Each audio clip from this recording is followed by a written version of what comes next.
Analyse, compare means, और इसमें है one sample T test. One sample T test क्यों यूज़ कर सकते हैं, कोई बता सकता है? डायलॉग बॉक्स आपके सामने है। टू सैंपल का तो हमें समझ आ रहा होता है कि हमने दो ग्रुप में कंपैरिजन करना है। रियल लाइफ में वन सैंपल आप कहाँ पे यूज़ करते हैं? One sample T test. जी ऊंचा बोले, बोलते हुए ब्रेक लग जाती है फौरन ही। कोई भी नहीं है बताने वाला। सीड की बात हो जा, तो ये तो हमने यहाँ पे भी बात की थी। वन सैंपल टी टेस्ट क्यों यूज करते हैं? वेरिएबल कम है, वन हो। वन वेरिएबल को हम कैसे कंपेयर, यहाँ तो हमें समझ आ रहा है। देखिए यहाँ पे भी अगर आप देखें तो टेक्निकली वेरिएबल हमारे पास वन ही था, हाउस होल्ड इनकम। हमने इसे दो ग्रुप्स में डिवाइड कर दिया।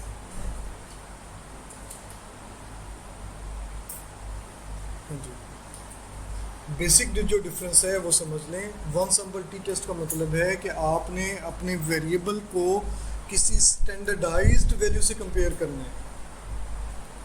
फॉर एग्जांपल एक बड़ी सिंपल सी शायद हमने पहले भी छोटे से फॉर्मेट में डिस्कस की हो, मैंने शायद आपसे डिस्कस किया था रेगुलर बॉटल की फिलिंग का कहीं पे। अगर नहीं भी किया तो चलें, अब रेगुलर बॉटल जो फिल हो रही हैं या कोई भी ऐसी चीज़ जिसका जो पैकिंग में आपके पास आ रही है, जिसे मशीन फिल कर रही है या ह्यूमन फिल कर रहा है, उसमें उसका वेट या उसकी मिकदार जो है वो आपको बता दी जाती है। ठीक है, अब यानी फॉर एग्जांपल आप गए, शॉपकीपर ने पैकेट्स जो हैं वो तैयार करके रखे हुए हैं कि ये 1 kg का पैकेट है, आपने उसे उसके पैसे दिए और आ गए। घर आके तोल कर देखा तो पता चला उसमें 50 ग्राम या 100 ग्राम कम है।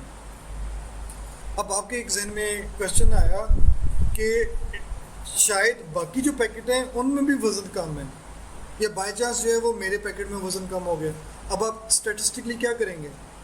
जो बाकी पैकेट उसने बना कर रखे हुए थे, आप उनका वज़न नोट करेंगे।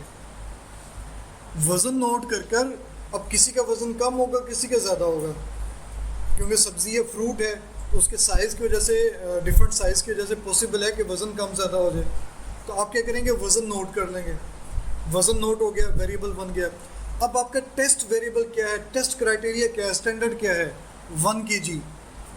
आप क्या करेंगे? जो वेरिएबल आपने वेट नोट किया था वो वेट आपका टेस्ट वेरिएबल होगा, और यहाँ पे देखें टेस्ट वैल्यू लिखा हुआ है, यानी आप यहाँ पे 1 kg लिखेंगे। अब सपोज कर लें, मैं इसी को थोड़ा मॉडिफाई करता हूँ इनकम के पॉइंट ऑफ व्यू से।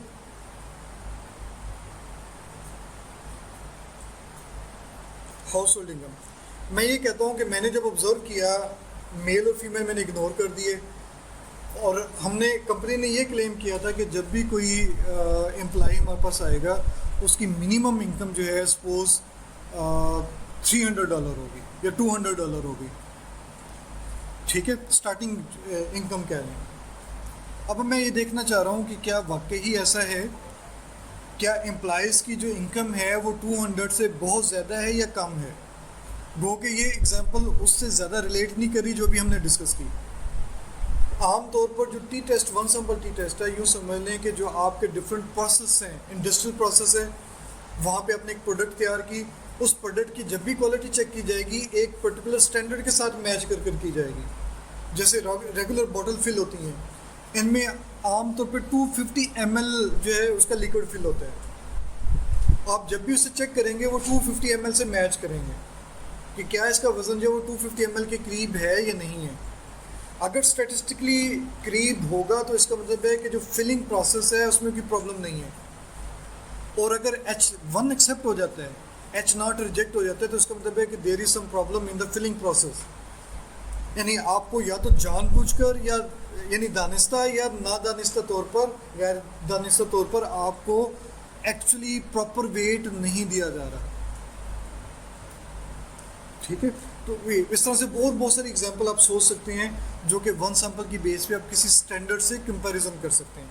अब बाई चांस हमने जो डाटा लिया हुआ है इसमें कोई ऐसा वेरिएबल नहीं है जिसमें हम किसी स्टैंडर्डाइज वैल्यू से कंपेयर कर सकें, जैसे कंपनीज ने क्लेम किया होता है।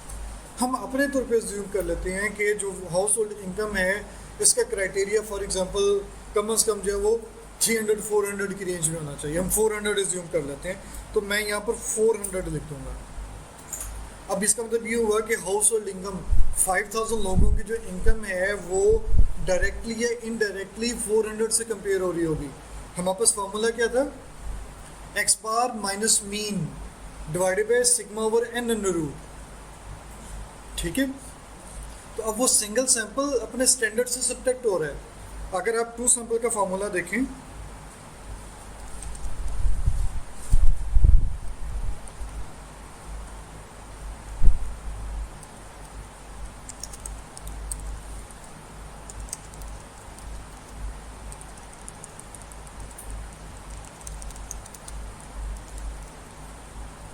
एक्स माइनस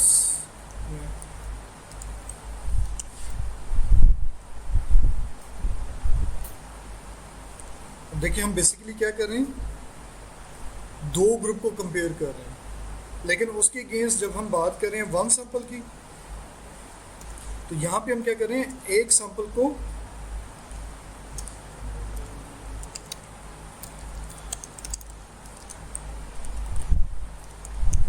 डिफरेंस ले रहे हैं या कंपेयर कर रहे हैं मीन से। तो इसका मतलब हम पॉपुलेशन से कंपेयर कर रहे हैं, किसी स्टैंडर्डाइज वैल्यू से कंपेयर कर रहे हैं। तो हमारे पास रिजल्ट्स क्या होंगे, ओके करते हैं। अब देखिए 1 सैंपल है, तो 1 सैंपल के हिसाब से 5000 की आपके पास इंफॉर्मेशन आ गई, एवरेज इनकम इतनी है, स्टैंडर्ड डिवीजन इतना है। और अब देखें कि चूँकि हमने एक बड़ी वैल्यू से कंपेयर किया हुआ है, एवरेज 55 आती थी, हमने 400 से कंपेयर किया हुआ है, तो ये डेफिनेटली सिग्निफिकेंट आने था, ठीक है। और अगर मैं इसे थोड़ा संभाल करता हूँ, मैं कहता हूँ कि चलें इसे 40 से या 45 से कंपेयर करते हैं, देन देखें अभी भी जो है वो सिग्निफिकेंट रिजल्ट आ रहे हैं। एवरेज आपके पास 45 एज्यूम किया, $10,000 का डिफरेंस आ रहा है, तो एच नॉट जो क्योंकि डिफरेंस काफ़ी ज़्यादा है, स्टैंडर्ड डिवीजन काफ़ी ज़्यादा है, इसलिए डिफरेंस आ रहा है। अगर मैं इसे फर्दर चेंज करता हूँ, सपोज मैं इसे समझाने के लिए 54 कर लेता हूँ,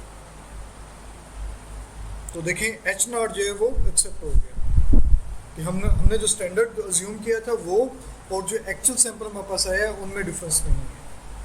अच्छा, अब 2 सैंपल की तरफ एक दफ़ा फिर वापस आते हैं, कुछ चीज़ें हमने फर्दर डिस्कस नहीं की, टाइम गो के एंड हो गए, बस 1-2 मिनट। ये वाला जो पोर्शन आपके पास था, ये लेविन्स टेस्ट यानी इक्वलिटी ऑफ वेरिएंसेस के लिए हम यूज़ कर रहे थे। ये आपके पास कैलकुलेटेड टी वैल्यूज़ हैं। पहली वैल्यू जो है वो इक्वल वेरिएंसेस की सूरत में है और ये नॉट इक्वल की सूरत में है। ये डिग्री ऑफ फ्रीडम्स हैं, ठीक है। ये आपके पास पी वैल्यू है और ये है मीन डिफरेंस, यानी जो दोनों ग्रुप में जो ऑन एवरेज डिफरेंस बनता है, x1 बार माइनस x2 बार, ये उनकी डिफरेंस की स्टैंडर्ड एरर है। x1 bar minus x2 bar divided by n1 plus n2, यानी स्टैंडर्ड एरर है sigma 1 plus sigma 2 divided by n1 plus n2, यानी कैपिटल N। और उसके बाद जो है ये 95% कॉन्फिडेंस इंटरवल है। यहाँ पे जो आपको डिफरेंस दिया हुआ है वो है 95% confidence interval of the difference, यानी मेल और फीमेल में जो डिफरेंस आया है उस डिफरेंस का 95% कॉन्फिडेंस इंटरवल, यानी मेल और फीमेल का या डिफरेंट ग्रुप्स का अलग-अलग कॉन्फिडेंस इंटरवल नहीं फाइंड किया, बल्कि दोनों में जो डिफरेंस आया था उस डिफरेंस की बेस पर कॉन्फिडेंस इंटरवल बनाया गया। यानी उसका फॉर्मूला क्या होगा, वैसे कोई अगर बता सकते हैं तो वेल एंड गुड, अदरवाइज कोई बता सकते हैं?